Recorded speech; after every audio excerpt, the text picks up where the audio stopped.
Hey there, families. We are so glad you are joining us tonight for Curious Online. My name is Jill Sullivan, and I'm the director of our student ministry here at Faith Bridge. And I'm Missy Kern. I'm the small group coordinator for student ministry. That's right. Well, as you are logging on and getting settled tonight, we thought it would be fun if you guys engaged a little bit with us. So parents, students, whoever you are tuning in, comment in the comments what has been the highlight of your week so far. It could be maybe a meal that you've had or something fun that you've done. Maybe you went for a walk in your neighborhood. I do that all the time. But whatever the highlight of your week has been, go ahead and comment that in the comments now. But for tonight, we are providing you guys with Curious in your living rooms. And Curious is our small group program. It is, and I'm so excited to say in this season, I've had so many kids join Curious. I think they're less busy, so they're jumping in. If that is you and you'd like to join, feel free to email me at missy.kern@faithbridge.org, and I can get you plugged in. We have groups from 6th grade all the way to 12th grade, so I would love to do that. But for tonight, Curious is designed for you guys as a family. So that's going to include a game, a teaching, and then also some questions for you guys to engage in as a family. But first, it's game time. That's right, guys. It is game time. I'm Reed. And I'm Maddie. And we've got an awesome, fun game for you guys tonight. It is fun, it is relaxing and exciting, and it's going to be awesome. Well, relaxing for you because you get to just watch us kind of embarrass ourselves. So tonight we are playing a game called Huh? And it is basically that in a nutshell. So what we are going to be doing tonight is I'm going to be putting on these headphones that make really weird noises into my ears so that I cannot understand anything that Reed is saying to me. But the trick is I am going to have to figure out the sentence that Reed says, even though I can't hear him at all. That's right. I'm going to try and make it as easy as I can for Maddie, but like we said, it is tough. Especially she's got some noises going on in her ears, so she can't really hear exactly what I'm saying. So, are you ready? Ready as I'll ever be. Your Let's first go. phrase is coming, girl. Here we go. All right, let me I'll get the let you noise. Get it ready. Oh, there we go. Oh, here it is. Okay, here we go. The yellow couch cushion is ripped. The yellow cow chicken. That's all I got. The yellow couch chicken. The yellow couch cushion. Oh, the yellow couch cushion. There it is ripped. It's is red. No, is ripped. Is ripped. Yeah, there it is. She got that I got quick. it. She got that so fast. Oh wow. You still got noises. All right. You want to do second one? Okay, yeah, Okay, round two. Here we go. Time for a device-free weekend. Time for a Device. FedEx. Device, Granny. Device. FedEx. Device. Fuzzy. There we go. Free. Free. Yeah. Weekend. Weekend. What was? I think I heard the timer go I off, ran so out I'm on that I'm one. gonna tell you what I had. Time for a device-free weekend, and I accidentally called you Granny because I was getting a little frustrated there, so I'm sorry about that. All right, are you ready for your third one? Okay, I'm ready for number 'Cause three. we moved through there. We got moved, yeah. two done. I got two. Well, I didn't get the second one done. Yeah. But, all right, All right, third you and ready? final one. Let's do it. There we go. All right, you ready? Slow down at the intersection. Soda has sugar. Slow. Soda. Slow. No. Slow. Glow. Slow down. Slow down. Slow down. Uh-huh. Slow down. Slow down. At the. What? At the. At the. At the. At the. Uh-huh. At the. Intersection. Enter. What? Enter. Enter. Enter. Turn. Enter. Turn. Intersection. I just- Intersection. There it is. Yeah. Man, I completely got Oh. that. I was like, That I'm made just a gonna go lot more for it, sense and than you got anything it. else I was thinking. I was butchering it so hard. At so the you intersection. got it, and Okay. that was good. Well, can they play this game at home? Yes, I mean, yes, you can. You can play this game Yeah. at home later tonight or later this week. All you need is a pair of headphones, and you just blast some music in your ears and have your siblings or your parents say any kind of sentence to you, and you just guess what they're trying to say. It's really that easy, and it's a lot of fun, as we've been saying. For sure. Well, we had a blast with you guys. We hope you enjoy your evening. We're going to kick it off and go right to Tyler with devotional. You guys have a great evening. Well, thanks, guys, for leading us in that game. My name is Tyler Riley, and I'm the high school pastor here at Faith Bridge, and excited to dig into the Word with y'all tonight. We're going to be in Proverbs chapter 1, talking about a topic that doesn't get a ton of airtime, but that is the topic of complacency. What is it, and how can we guard against that in this season, or even rattle out of a season of complacency if you may find yourself in that? Because this season provides a great opportunity and an ideal environment, really, for if we're not careful to slide into a place of complacency.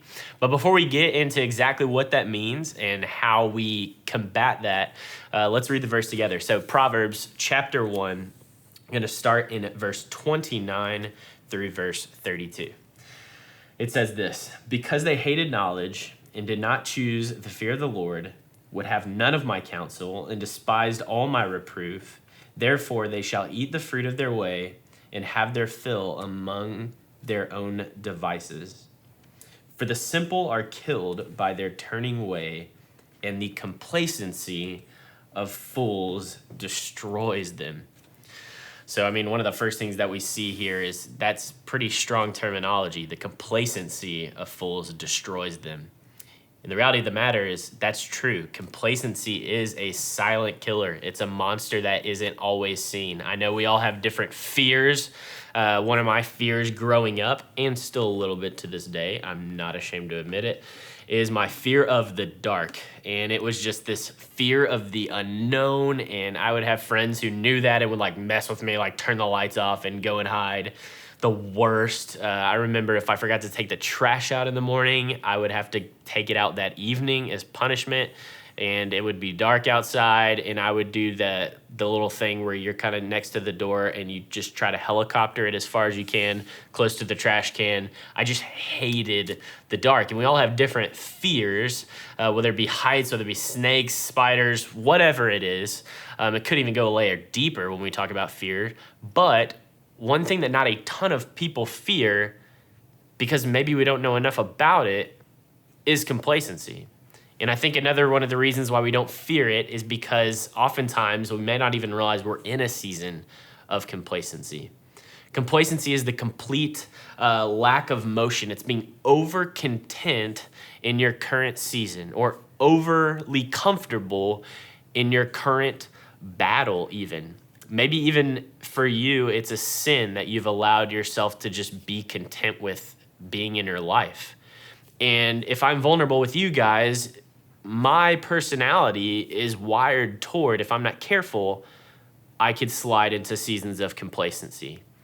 And the dangerous thing about complacency is one, it's an unseen monster, but then also it's a direct combatant of growth. It completely halts all seasons of growth, all seasons of growing closer to the Lord, when in fact you could be growing farther apart when it comes to the way that you're pursuing Him, when it comes to getting in the Word.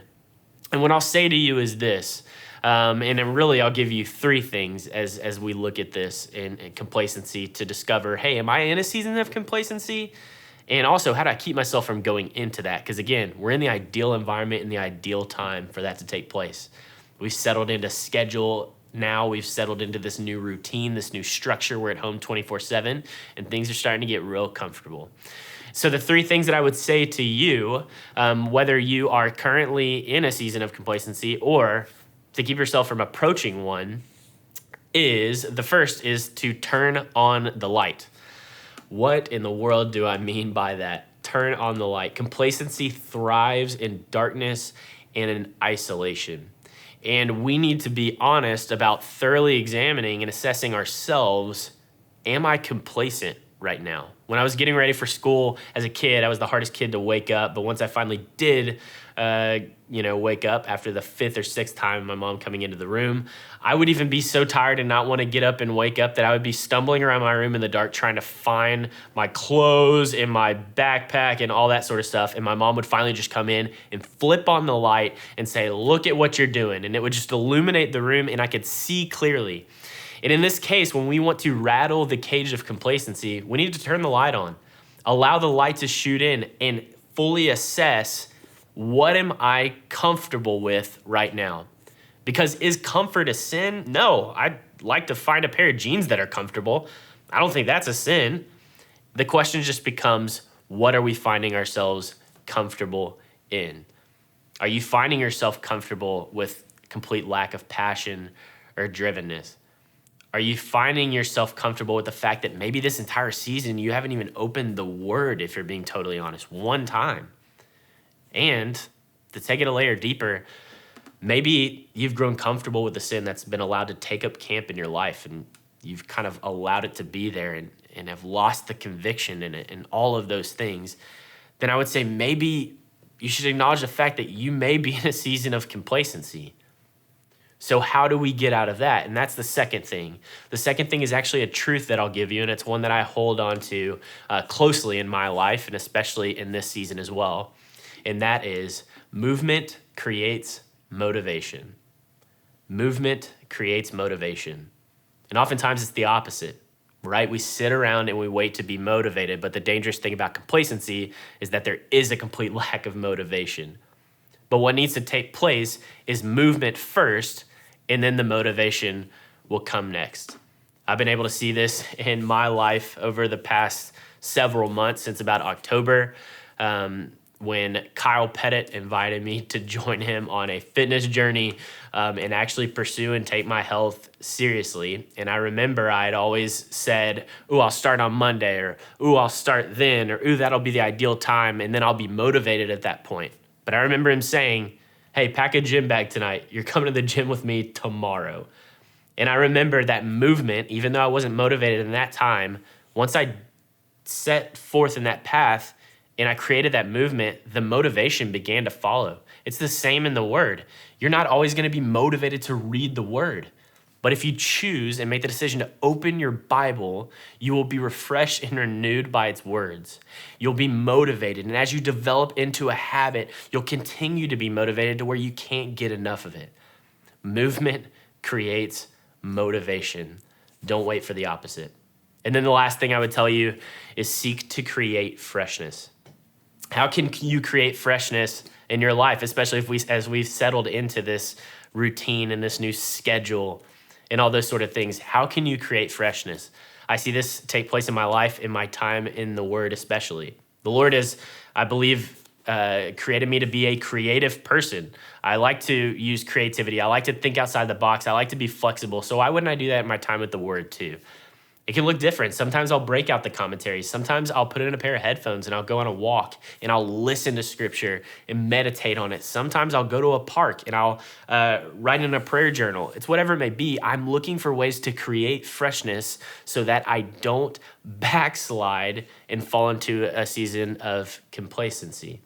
So for you, maybe as you've assessed and seen, hey, gosh, I might be in a season of complacency right now, or as you've looked and said, I might be approaching one, those are the things that I would tell you. Turn on the light, assess the situation, hold on to the truth that movement creates motivation, not the other way around.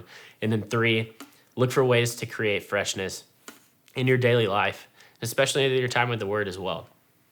So now we're going to kick it back over to Jill and to Missy as we close out our time together. But I'm praying for your time of discussion, and thanks for opening the Word with me. We'll send it to them. Well, good word, Tyler. I don't know about you, Missy, but complacency is something that could be easy for me to fall into Me too. in this season when you don't have a schedule and you don't have all of your normal things. But I think the thing that really sticks out to me is Tyler said, comfort itself is not a sin, but instead kind of where the line is drawn is when you ask yourself, what is it I'm putting my comfort in, or where am I seeking that comfort? And that is a really good self-reflection to do. Sometimes I don't even realize the things that I'm putting my comfort in. So that is sticking with me tonight. I agree. Well, before you guys jump into your discussion, we have one little tip for you, and that is to just pray before you guys start. Pray that God will guide you, and then wherever He guides you, feel free to go with that. Yep, that's right. So families, it's your turn to do the talking tonight, and we will see you tomorrow night for Thursday evening worship.